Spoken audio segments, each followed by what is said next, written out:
Қайырлы күн достар. Бүгін мен үй жағдайында дайындалатын қант палауын жасайтын боламын. Менімен бірге болыңыздар.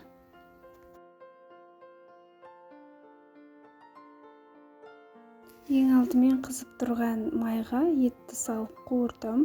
Содан соң шамалы су құйып, оны жарты сағатқа бұқтырып алдым. Және де етті бұқтырып болған соң пиязды және сәбізді салып, жақсылап қуырып аламыз.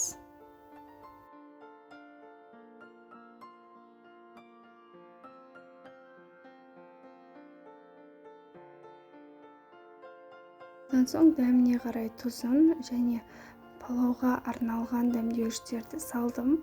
Ол міндетті емес, бірақ қоссаңыздар дәмі өте дәмді болып шығатын болады.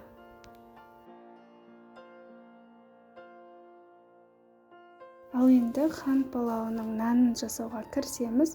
Ол үшін мен алдын ала тұзды суға қамыр илеп алдым. Оны жұп-жұқа етіп жайып аламыз.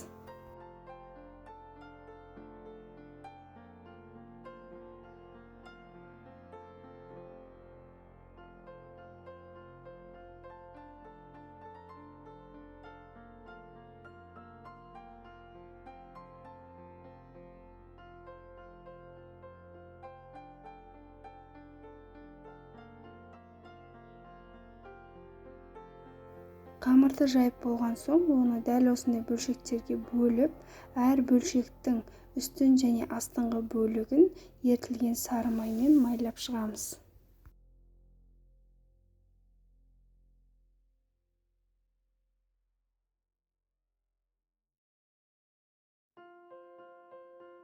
Достар, күрішті де алдын ала қайнап тұрған тұзды суда 5 минутқа қайнатып аламыз.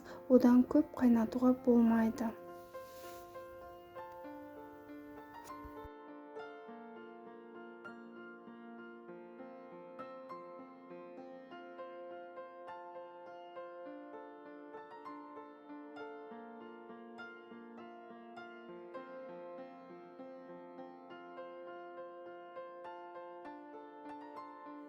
Май жағылған қамырдың бөлшектерін отқа төзімді ыдысқа дәл осылай жайғастырып шығамыз.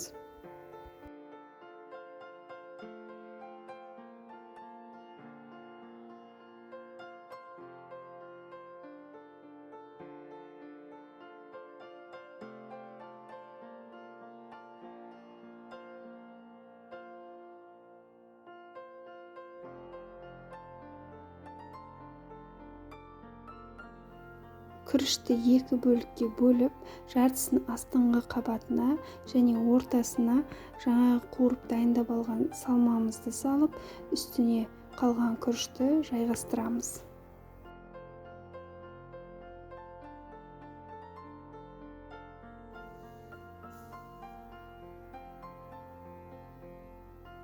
Мен сәбізден қалған майды беткі қабатына құйып шықтым, бірақ бұл маңызды емес.